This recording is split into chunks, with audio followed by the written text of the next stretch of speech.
Pork chop.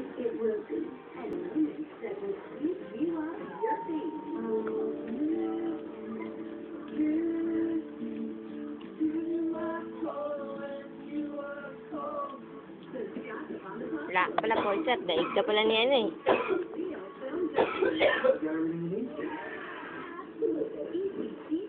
Pagbigas sa layo ng dagat. Ito yung mga signs na dapat natin tandaan. Going down, going up, something's wrong. At kung medyo nagiging na kayo dahil sa pressure, may sasagang paraan para mawala ito. Igalaw ang mga panga, umikap, hawakan ng silong at susunod. Ayan, let's Pork chop! Pork chop!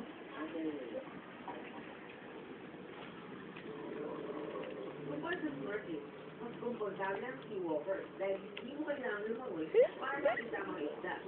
Tama. At mas malapit pa sila sa'yo dahil nakatayo ka lang